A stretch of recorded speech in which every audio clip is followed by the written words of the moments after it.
Good afternoon, everyone. My name is David Harris, and we at the Charles Hamilton Houston Institute for Race and Justice are pleased to welcome you to today's conversation.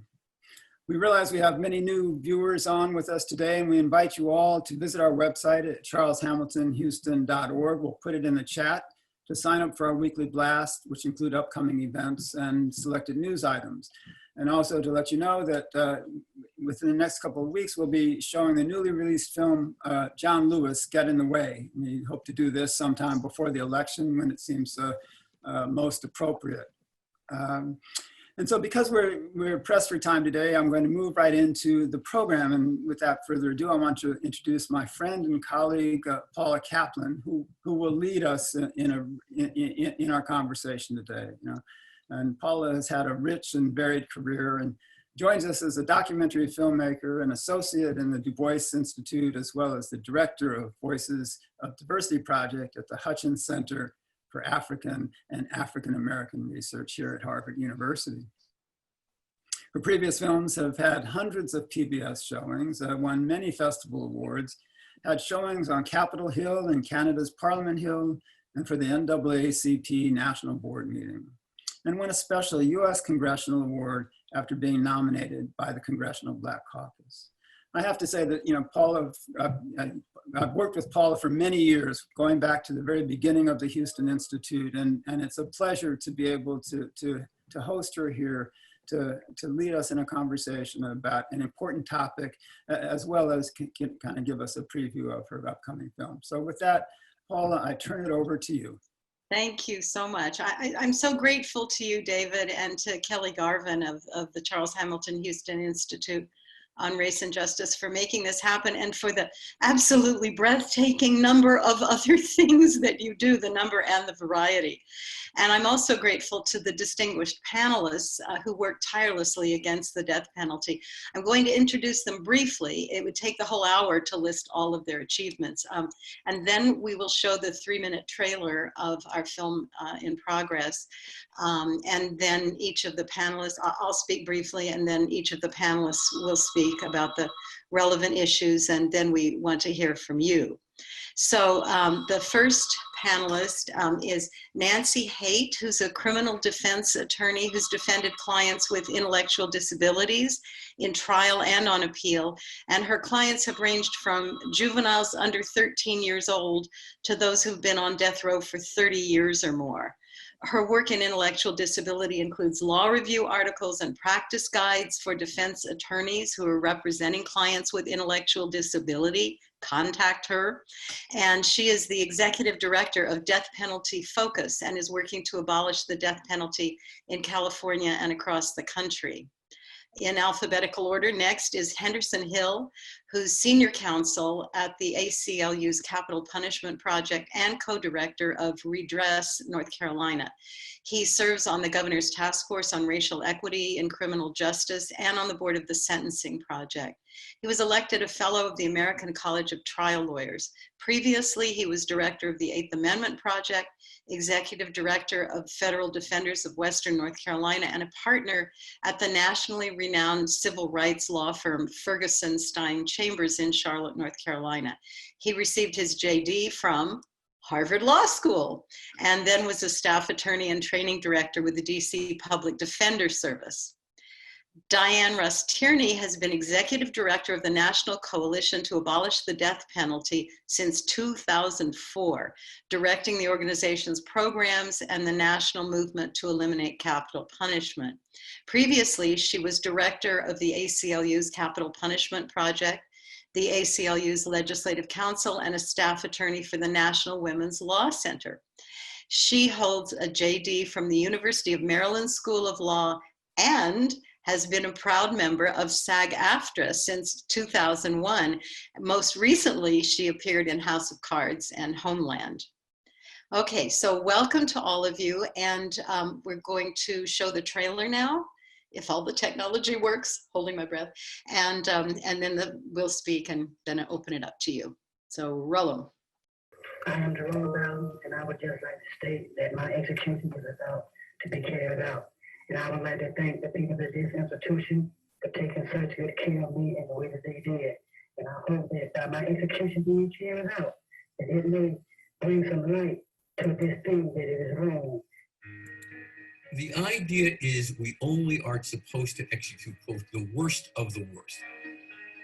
We are 17 years past the Atkins decision, and still people with intellectual disabilities are at risk on death rows across this country. Georgia was the first state to outlaw the execution of people with intellectual disability as a direct result of the popular outcry against the execution of Jerome.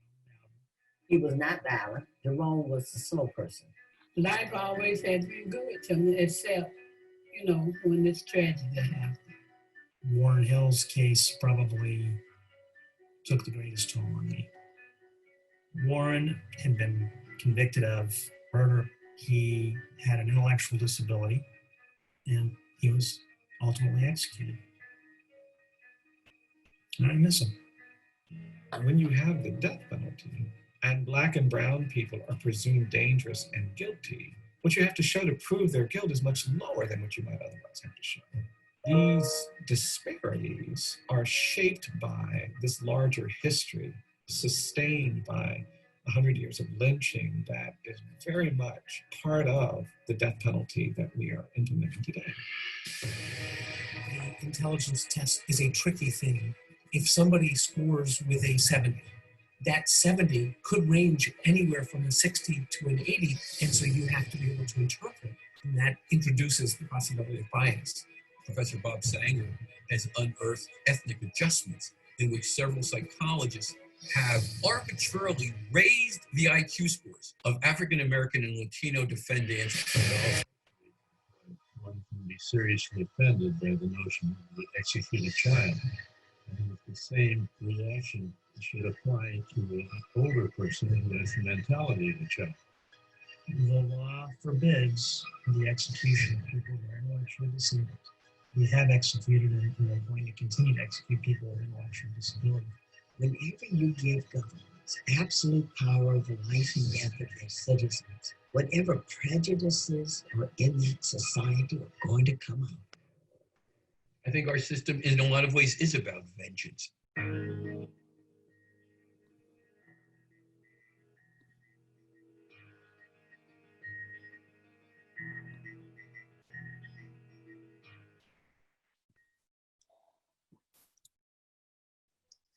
Okay, I don't know if the audio is fine in the trailer if you go to the website called, yeah, I see there was some sound problems. If you go to the website called executionbythenumbers.com, the trailer's there and you'll be able to hear the whole thing just fine. Also, I want to mention, if you go down to the bottom of your screen, probably for most people, there's some little icons toward the right. It says Q&A. If you click on that, you can write questions to us. So first of all, I just want to spend a few minutes talking about what led me to want to make this film. I'm a psychologist originally. I taught at the University of Toronto. I taught at Harvard and other places. And then when my kids had grown and left home, my daughter, Emily, was at Washington College of Law as a student, and she heard a man who turned out to be Billy Neal Moore, who had been sentenced to death in Georgia and spent 15 years on death row. And then he was released, and he goes around speaking with Sister Helen Prejean against the death penalty. And she called me and she said, I just have to tell you this one story. I don't know this guy's name, but I have to tell you this one story he told, that he had realized how many people on death row might never have been there if they had been able to read better.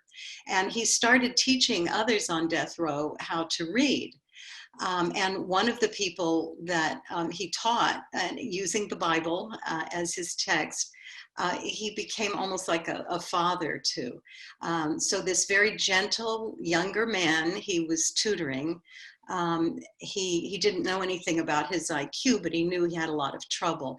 And one day, this young man came in for his reading class, and he was very downhearted because he was going to have to take a test. And all his life, he was humiliated by failing tests. And Mr. Moore, the inmate who was teaching him, realized this is an IQ test. This is 1986 in Georgia. And so if he scored low, it didn't mean for sure that he wouldn't be executed, but it would make it less likely. And so Mr. Moore had described to my daughter's group in the audience, he had described how hard it was to try to get through to this young man, that he should want to flunk the test. And even though that was the opposite of what he'd been told all his life, and he thought he got through to him that if he scored low, he might escape execution. So the young man left, and the next time that the teacher, Billy Neal Moore, saw him, he said, do you know how you did?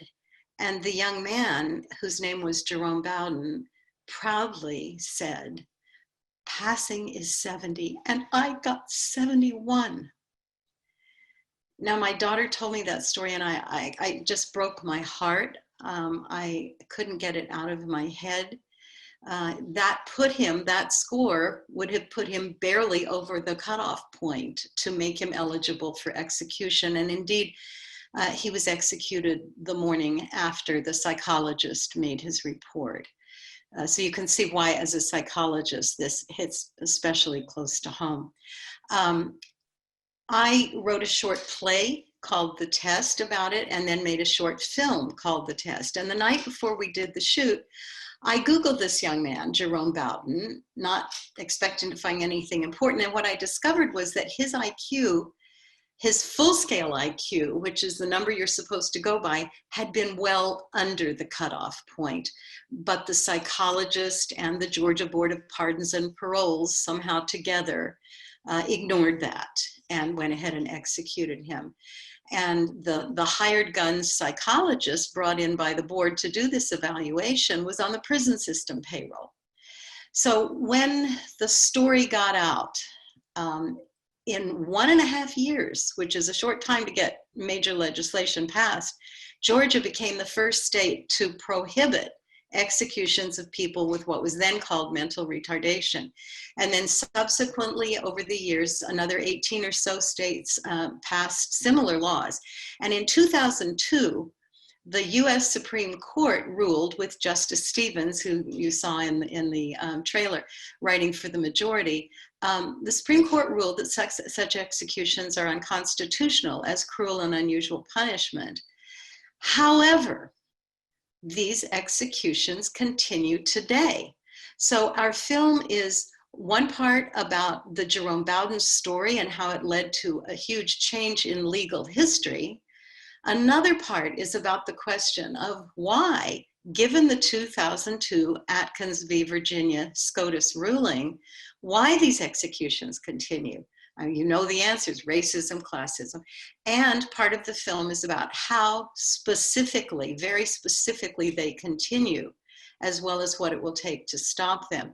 And I understand that Emeritus Law Professor Michael Perlin, who's in the film, is on this event today with us. And he, in his interview, went into great detail about the huge number of things that help make these executions keep happening and what it will take to stop them. And then the last thing I want to say is that as a psychologist, one issue that our film is going to address is this widely held belief that it's judges and juries that are making these life or death decisions, when in fact, in these cases in which the person's life or death depends so much on how their IQ is evaluated. In effect, it's psychologists who are making the decisions.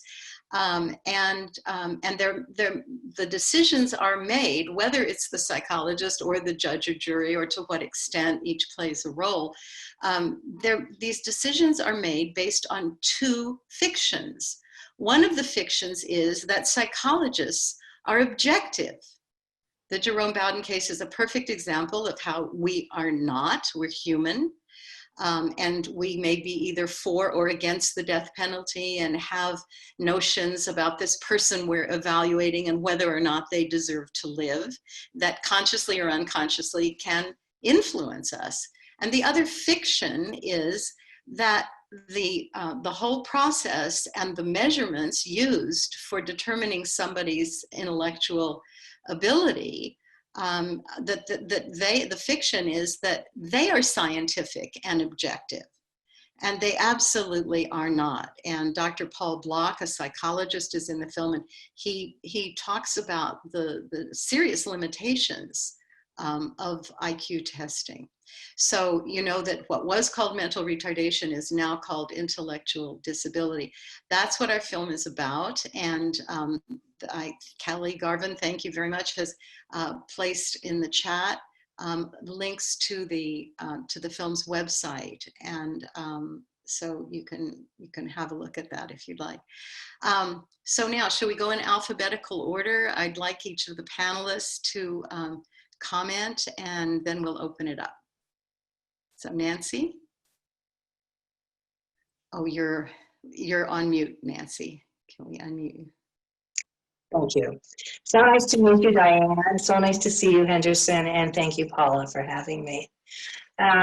Intellectual disability is, in some ways, a hidden illness or a hidden disorder. The definition of intellectual disability, according to Atkins, is, and the language in Atkins still said mental retardation. Mental retardation is a disorder characterized by sub-average intellectual functioning and significant limitations in adaptive functioning, both of which occur or manifest themselves by age 18. And so this is, those words are very vague, and I think more time has been spent in courts trying to prove one thing or another about what those words mean. So intellectual functioning is really measured by IQ, and so this goes much to what Paula's film is about. Adaptive functioning is everyday functioning, and people with intellectual disability do have significant limitations, not in all, but certainly in some areas. And the element that things have to manifest by age 18 is another area, because if you have a client who's 30 years old and you go back and ask his family, what was he like when he was 14, 15, 16? What was he like as a child? They'd say, oh, he was a regular kid. The question you don't ask is, do you think that, your son had intellectual disability? You don't ask that question. So we have problems at every one of those three areas. Intellectual disability, the first intellectual functioning component is measured by IQ. This is a prime subject in the world of fake news and fake science. Intellectual disability is based, the evaluation of a person's intellectual ability is based on a bell curve that is translated into IQ points. So an average functioning person has an IQ of 100. A person who functions in the 97th percentile probably has an IQ of 130. A person who functions in the lowest 3 percentile has an IQ frequently of 70 or below. So the issue here is, what does 70 mean? Does 70 mean just 70? Does 70 mean, 72 to 68 to 72, 65 to, 75? The person on the film says 60 to 80. The way that is determined scientifically. This isn't a matter of just pulling ideas out of your hat. And so it is agreed that testing has limitations, and they have a margin of error. So if you take 100 people who have an IQ, a known IQ of 100, and you give them the same test, some of them will fall between 95 and 105. And so that's called the margin of error. So for many tests, the margin of error is 5 points. So we go to court with our clients, and we would have an IQ score of 70. And the magic from the other side of the bench says, oh no, that's not really a 70. The guy really has an IQ of 75. So he doesn't have intellectual disability. So he can be executed. And this is the conversation that we would have. And loads of experts would come in and talk exactly to this. And the judges, of course, probably most of them have never taken a statistics class. And, the prosecutors can pull the wool over just about anybody's eyes. And they could get experts to sit up there and say, oh, yeah, somebody really is a 75. Watch me pull the rabbit out of my hat. It took us a number of years in doing these cases to be able to develop our strong arguments for 70 means 70. 70 means 70. It might mean 75, but it's still a valid score for intellectual disability. And then once we were able to argue those points, the next question was, well, this test is 10 years old, and so because of that, this person did better than they would, they got a better score than they really should have done. And that is called the Flynn effect. And so it was argued for a long time, too, that a person's IQ was a function of how old or new the test was. Then we came to this area that is particularly offensive. And this is the area of racial manipulation of test scores. So papers were published by doctors who were friendly to the prosecution that would sometimes look at a person's test score and say, this guy has an IQ of 70. However, he really has an IQ of 85. So he definitely doesn't have intellectual functioning. You say, why is that? Well, because he grew up in an underprivileged environment, because he went to a bad school. So his IQ is really 85. It's really not 70. And the numbers matter. The numbers matter because we have to prove intellectual functioning that is sub-average, significantly sub-average. And so that's 3 standard deviations below the norm of 100. So that's one of the scientific battles that we would go through. Once we got, as defense attorneys, as we developed our expertise in arguing and putting experts on the stand, the next battle came up to be the battle of adaptive functioning. And adaptive functioning is basically the ability to function in everyday life. Intellectual disability, as I said, is really a hidden disorder in the sense that those with intellectual disability learn how to compensate so they can function in society. And that's called the cloak of competence. And it's quite interesting. This is partly why when you look at a group of people and you ask the question, tell me about, Mr. Brown, they'll talk about it. Did you ever think that Mr. Brown was had a different way of thinking than you did? Don't see it, and you'd ask a lot of questions about their daily life. Can he take care of himself? Well, of course, and he always takes care of the children. Our clients always take care of everybody in their family is a characteristic that we hear. In fact, when you get to know the client and when you get to know the family, what you learn often, frequently, and I mean, Diann and Henderson, you can correct me if I'm wrong, but frequently what you learn is our clients with intellectual disability have never taken care of themselves. They've never lived on their own. They've never been able to pay bills. I had a client in Oregon who, put a frozen chicken in a pot to cook it because that's how you cook chicken.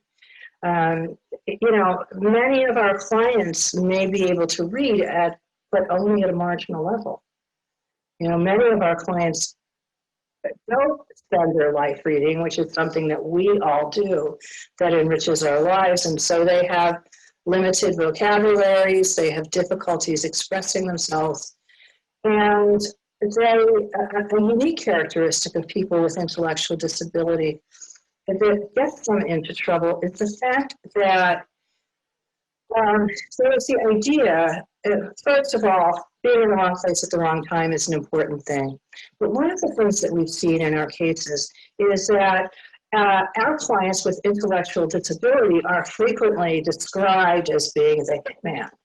You know, this is the genius of the group.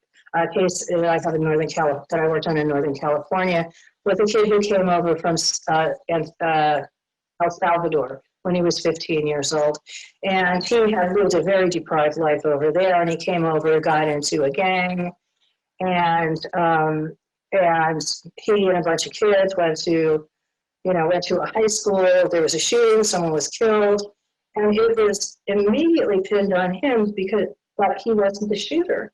And the reason was because the district attorneys decided that he was an MS-13 gang leader. Well, this guy's IQ probably isn't 70 years old, or 70 points, so he's definitely not a gang leader. He was absolutely not a gang leader. However, what we see, this guy is the, tough guy who's always the shooter. Sometimes people are put in those roles as shooters because they can't do anything else. Where you stand by and watch, here's your gun, if anything goes wrong, shoot somebody. And that's the only role that they can take. Often what we see is in our clients with intellectual disability with a group of people in the wrong place at the wrong time, of course, and coming to a very difficult situation that they don't have the intellectual capacity to think their way out of. And that's frequently when someone is killed. So intellectual disability is something that many people don't look for. Lawyers unfortunately don't look for it often enough. In a case that I know very well, I worked with an attorney, client was on death row on habeas corpus. And what do you think? You think maybe there's a chance he has intellectual disability? Because that is a categorical exclusion to the death penalty. He said, no, he plays chess with his buddies in prison. I call him up, we talk about books. I thought, well, it's worth a try. So we went in and talked for a while, and I asked him some questions. I had looked through all of his IQ tests, and I asked him some questions, and so many things stuck out to me that were characteristic of people with intellectual disability. So, for example, the question, when you were growing up, what did you think you were going to do? I said, hang out with my friends. When you were growing up, what did you think of school? Well, I had to go and sit there. And we went through questions from the IQ test. Who was Louis Armstrong? The answer, he was a strong man. So as we go through it, we see so many disabilities that are often hidden. Because when we have conversations with others, we presume that they are like us. And the idea of critical competence is the idea that people do learn how to fit in. So if you can't drive, you're not going to be the driver in the getaway car, but you might be the guy with the gun. Excuse me, Nancy. Yes. I need to interrupt you. Your sound is a little distorted. We just got a message. And also, this was fabulous. But I want to make sure the other speakers get a chance to open it up. I know you've got a wealth of experience to draw on. This was terrific. Thank you. You want to say a wrap-up sentence? Yes. The problem with intellectual disability and the death penalty is the death penalty. Yes. And for later on, if you can turn your volume down a little bit, I think that might help. Right. We've got a bunch of questions coming in. So Henderson Hill, over to you. Thank you, Nancy, so much. Thank you, Paula. Let me first say thank you to David and the Houston Institute. I've partnered with the Houston Institute for well over a decade, and every time it's been uplifting and informative to me, and I'm glad to be a part of this panel. Two anecdotes jump out at me. I think when Nancy shares the story about Louis Armstrong and the client's response that he must have been a powerful man. And that so resonates with my lived experience in identifying and working with clients with intellectual disabilities. And Paula, your story about your daughter's situation, the client so proudly reporting that he passed the test with 71. I mean, to me, that says it all about both masking efforts, and it just sort of describes what we see day in and day out on this. I think that your film has a very, very provocative title, and it means different things to different people.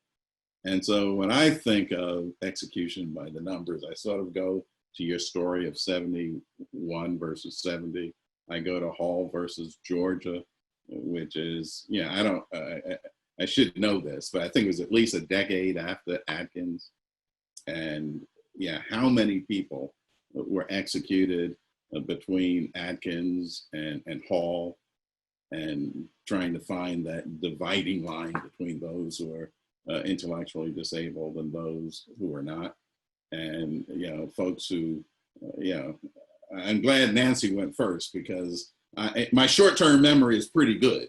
And I can practice my discussion of standard deviations for a presentation in court, but it never rolls off the tongue quite as easily as it did with Nancy. But just to think about all the people that died because either the defense attorney didn't understand and recognize what a standard deviation from a certain number meant, and that's significant, or that the prosecutor refused to give deference to that. So when I see that title, Execution by the Numbers, I'm drawn to the fact that before Atkins, I was able, and I know many colleagues were able, to talk with prosecutors about that very subject of standard deviations and how a 71 or a 72 should be considered a valid indication, particularly with the other life experiences as an indication of intellectual disability. And I know in North Carolina, I know in Mecklenburg County, that kind of presentation to a prosecutor saved, or immediately before Atkins, took a person off the road. And other colleagues who are focused on this question were able to do the same thing.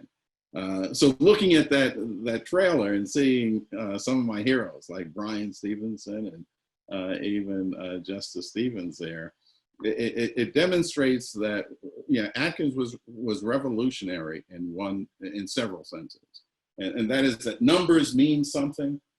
So being able to expertly use numbers and science in the way that Nancy described is an important gift to do. Paula, you took some responsibility for the whole field of psychologists. Well, I think they're an important set of professionals that need to be influenced too, and need to be sure that their reports accurately reflect the learning that's described in Hall.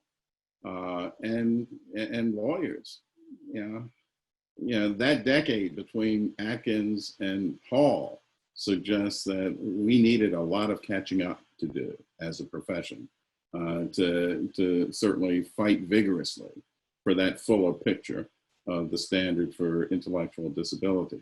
I also think that Atkins points the way in different ways. I mean, it wasn't that long after Atkins that we got Roper versus Simmons. And we had, a description of why the Eighth Amendment prohibits the execution of children. Well, what makes an 18-year-old a child and a 19-year-old an adult? Where does that number come from? Not when the science tells us something different about the development of the human brain. So we're still fighting all of these battles. I know Diann, one of the things I take from her, she's got a number that she's been throwing around for a long time, 90 million people or 90 million strong. When I think about numbers and executions, the thing that makes a difference is 90 million people who are brought to a certain view about whether the death penalty is an appropriate sentence at all. When I think about whether or not prosecutors should think that 71 is outside the line and 70 is within, Well, if we can bring to a prosecutor the notion that 90 million people strong feel a certain way about the death penalty, about the difference between 71 or 72 on an IQ score and 70, those prosecutors are elected public officials. And I think one of the things that we've looked at in terms of the success of our movement over the last 5 or more years is that the numbers are not just limited to the IQ score. You know, executions are driven by another calculus. And one of the things that we've been very good about in the last, 5, 10 years or more is bringing those numbers to bear on decision makers. And I think that's a real healthy development. So thank you for bringing this film to us. We're excited to see it. Thank you for bringing new knowledge to me. I thought I knew all there was to know about Diann Rust-Tierney. I knew she was a person of theater. I didn't know she had a Screen Actors Guild license. I didn't know she was a film star or movie star. So these are all new things to me. I continue to learn from her and look forward to seeing her in the theaters once the pandemic lifts. A bunch of questions pouring in. We will try to get to them all. And Diann Rust-Tierney, over to you. Please unmute yourself.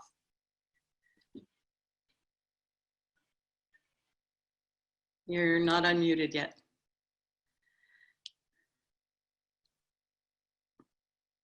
You're still not unmuted. Now? We can hear you. Over to you now. Over to me. Well, thank you to everybody for having me here. I want to thank Charles Hamilton Houston Institute and Paula, and it's great to see all these old friends. And I think a lot of things have really come full circle in terms of the film and where we are, what's going on around us. And a lot of times when I want to make sense of something, I look for a James Baldwin quote.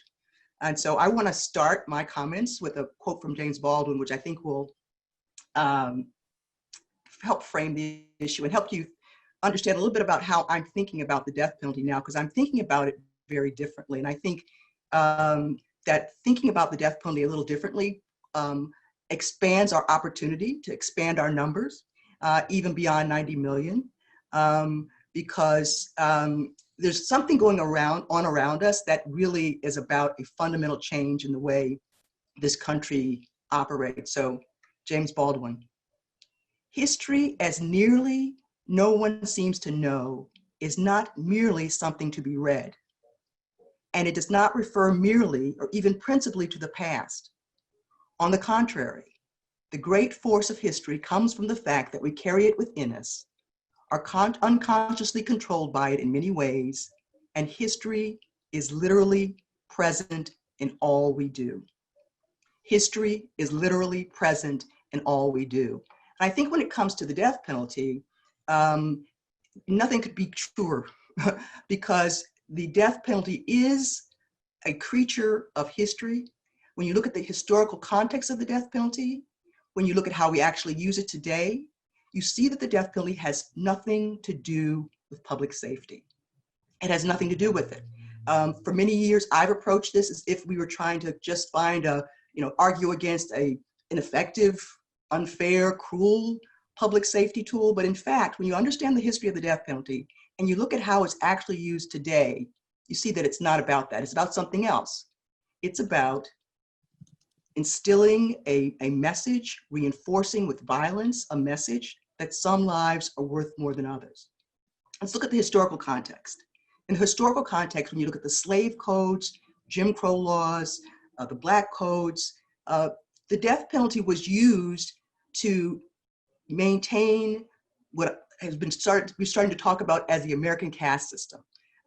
In my pandemic isolation, I've been reading more about history, and one of the books that I would highly recommend to everybody is Isabel Wilkerson's book, Caste, The Origins of Our Discontent.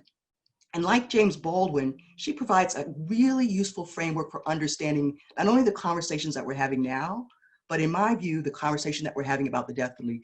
that the caste system was instilled to maintain slavery, to make sure that Black people who were at the bottom of the caste system, you know, you had to be subhuman.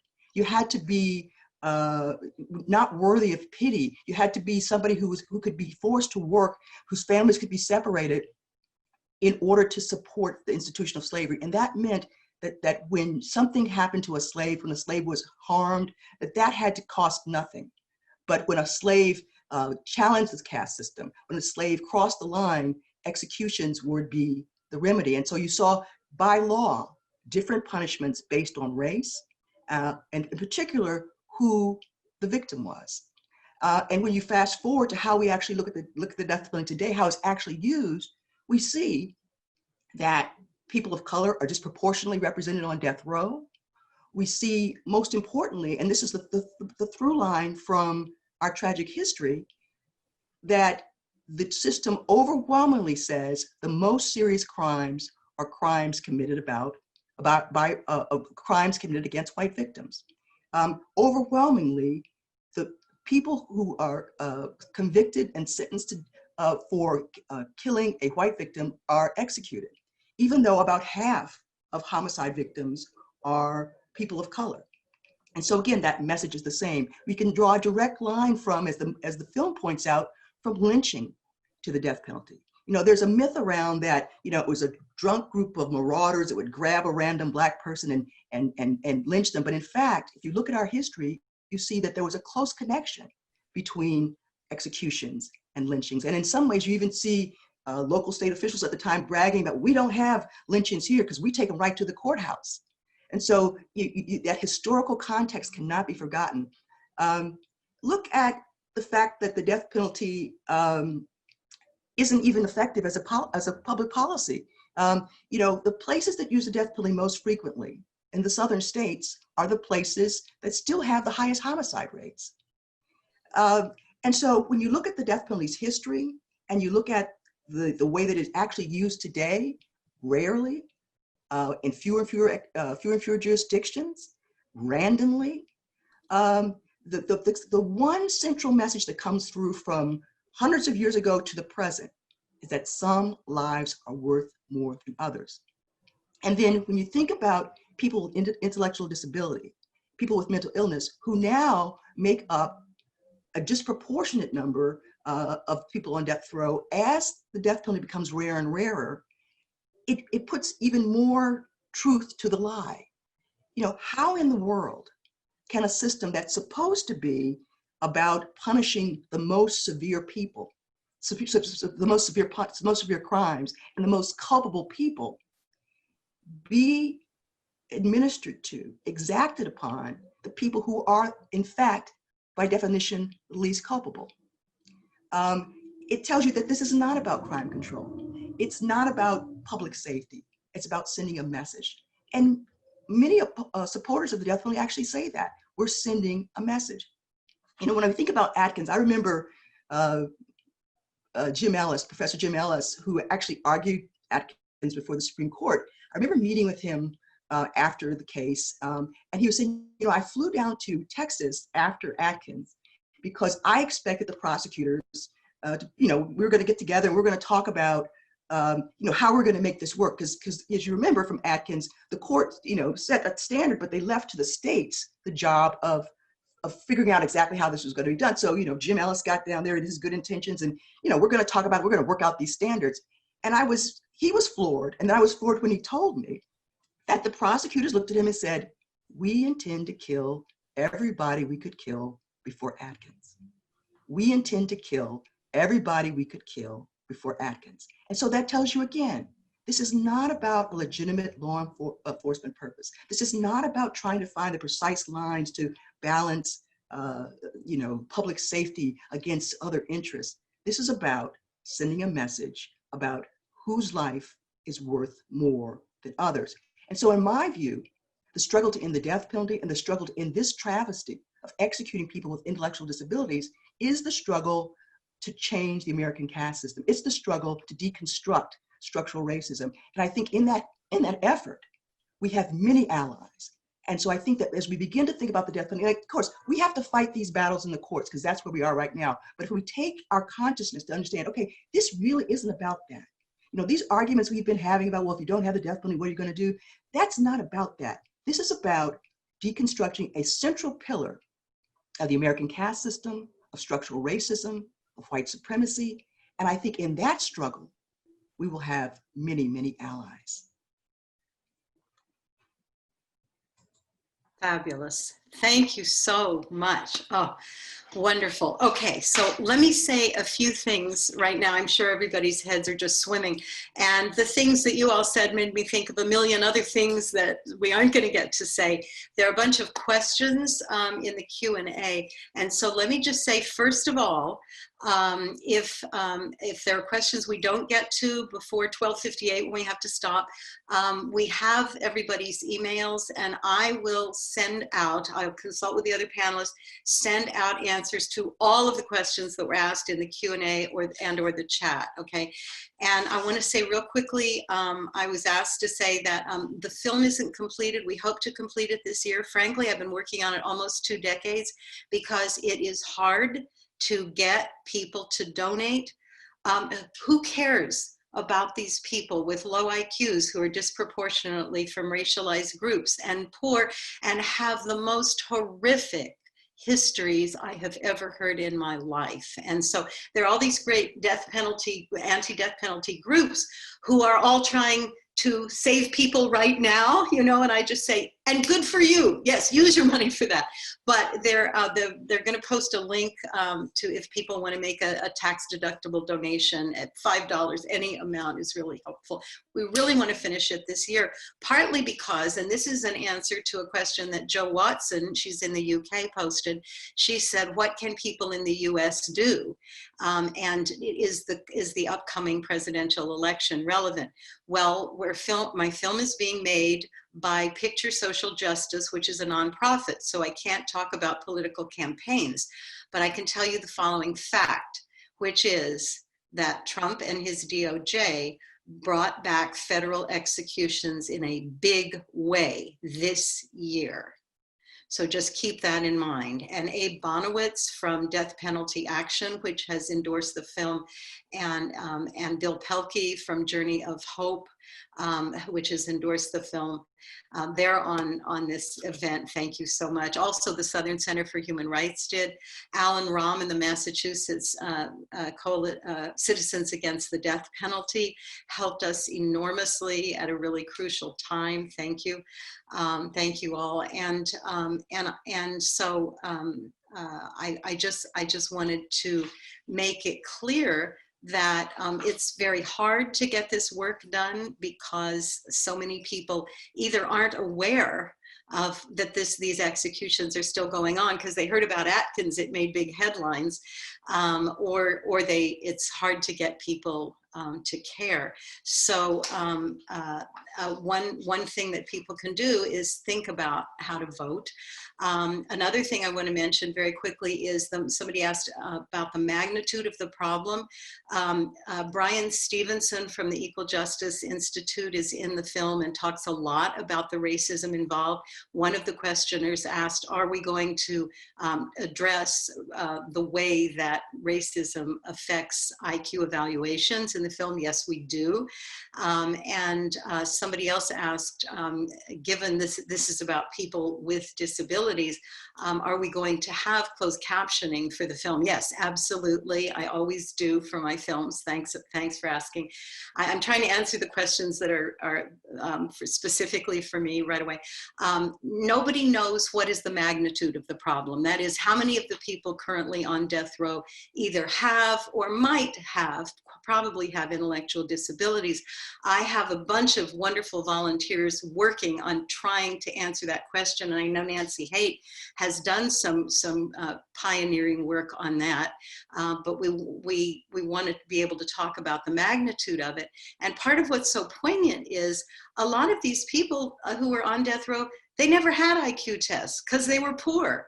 They were kids of color. Nobody cared enough, or they were in a school system that didn't have anybody to do the testing. So it's hard to quantify, but it's heartbreaking.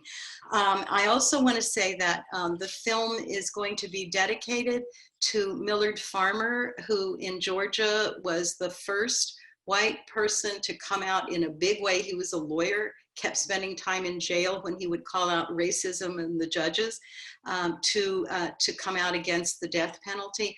And it's dedicated to Murphy Davis, who I don't have time to talk about right now in detail, but she's a wonderful woman, activist and minister who's written a great book. So Google her, and she's in the film, and she knew Jerome Bowden. Somebody asked the question that I mentioned that some psychologists are hired gun psychologists for the prosecution. And they asked, and I don't know the answer to this, I'm so glad you asked, and I want to find it out before we finish the film. Has any psychological association group ever come out against psychologists participating in death penalty cases or on the wrong side? And I will try to find that out. Then let me just read a couple of the other questions, and anybody who wants to answer, please do. One was that Ty Smith, thank you, Ty, is a youth and young adult advocate who's worked with a lot of people with intellectual disability labels, and that's another thing that, you know, as Nancy talked about, how do you even define it? And he says that many of them struggled with day-to-day life, not because of their intellectual disability, but because the systems didn't allow them to grow through failure. Beautifully said. They were not allowed the same rites of passage and chances to develop as many of our fellow youth out there because the system is overprotected. How can we help people grow and experience failure with the support that a person might need? So does anybody want to address that? I think that's a wonderful question. Well, I will say that one of the things you see right now is that particularly with the current financial crisis that we're under, what you see is people who are in the workforce who have intellectual disabilities are the first to get fired and the last to get hired. So the idea of working through the system is really, it's a matter of us as a society creating opportunities for those who do have intellectual disabilities. So it's really up to us. Yes, right. Anybody else? Any question? I would also add that we really are in our country is in a moment of reckoning on the broad range of racial justice, racial equity issues. And I think the targeting of individuals with intellectual disabilities is of a piece with our history of racial terrorism. And linking those conversations can be very productive for abolitionists. I mean, I think in North Carolina, for example, there are 140 people on our row. We haven't had an execution in 114 years. And we're knocking wood all the time, but more than that, you know, we are working politically and the fruits are evident. We've got a strong Supreme Court right now, and we're working to keep that. We've got 140 people on the road. We've got nearly 5,000 people with life without parole sentences or life sentences. You know, there's an imbalance there that shocks the conscience. And because of books like Cast, because of films like yours, if we can get this out in the public space, we have a different conversation going on. And the same conversation that is repulsed by 4,000 people serving life sentences, of course, that would be different if we didn't have the death penalty as the capstone on this retributive system. So I think part of it is doing sort of what Diann has suggested, linking this abolition movement with that larger sweep, historical sweep that we're in the midst of. And it's that piece that gives me confidence, even in these difficult days. Yes. I just add one more thing. There is another avenue to address some of this, and that is through legislation. In California this summer, or just in the past week, actually, we passed a Racial Justice Act that the governor just signed. It is a very powerful tool that gives avenues of relief for discrimination in criminal justice process. The second thing that we passed was a bill that disallows any racial bias and testimony of any racial bias or testimony of any score reduction or change based on racial data. And so this is a great advantage to us here in California. And it's something that I think is worth propagating through the various state legislatures. Great point. We have about 2 minutes left. Diann, did you want to make a last comment? Just to say, I think we have to proceed on 2 tracks. I think we have people that are at risk, and so we have to proceed in the court. But then I also think part of our job really is, because even among progressives, people who oppose the death penalty, we still bought in, I bought in for 30 years, that we're talking about a law enforcement strategy. And I think that we have to keep talking to people about what this is, because then for society to understand what the death penalty really isn't giving up that much if we want to move forward and have racial justice. So I think that part of our job is to continue to tell the story, to remind people of what our history is and how far we haven't come from that, and to make sure that we're including the death penalty in that conversation. Right. Thank you very much. So with 1 minute left, because I know some of you are students and have to get to class, thanks to everybody for coming. Thanks again to David and Kelly and for all the supporters of the film.